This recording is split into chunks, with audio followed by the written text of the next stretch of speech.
না অনুযায়ী আজকে আমরা জানবো দ্রৌপদীর কী কারণে বস্ত্রহরণ হয়েছিল। দ্রৌপদী ছিলেন অপরূপ সুন্দরী। তিনি ছিলেন এই জগতের সর্বশ্রেষ্ঠ সুন্দরী নারী। তিনি সবার থেকে সুন্দর, অপরূপ সুন্দর। তার রূপে সবাই মুগ্ধ হয়ে যেত। দ্রৌপদী ছিলেন একজন অপরূপ সুন্দরী, শ্যামাঙ্গিনী ভারতীয় নারী। আবার কেউ কেউ তাকে বাঙালি রানীও বলে। আর মহাভারতে যে আজকে আমরা জানবো দ্রৌপদী কেন সম্ভবহানির চেষ্টা করা হয়েছিল আর মহাভারতের যুদ্ধ কেন হয়েছিল। মহাভারতের সব থেকে শক্তিশালী নারী চরিত্র হলো দ্রৌপদী।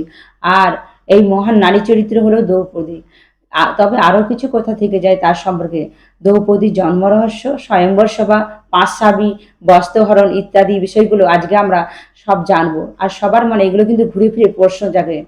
কিন্তু আমরা দ্রৌপদীর আজকে যে সেই সুন্দর কাহিনীটা সবাই কিন্তু মনোযোগ সহকারে শুনুন।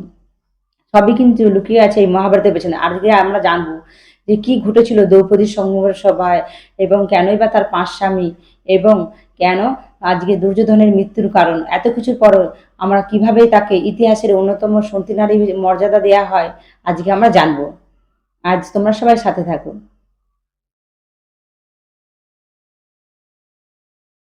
পাঞ্চাল রাজ্যে যারা দ্রুপদ ও পূর্বের দ্রোণাচার্য সবাই কিন্তু যুদ্ধে জড়িয়ে পড়েন। এই যুদ্ধে দ্রোণাচার্যের পক্ষে তার শিষ্য অর্জুন পরাজিত করেন পাঞ্চালাজ দ্রুপদকে। দ্রোণাচার্য দ্রুপদকে অর্ধরাজ্য ফেরত দিয়ে দ্রুপদ দ্রুপদ এই অপমান কিন্তু ভুলতে পারেনি। তিনি দ্রোণাচার্যের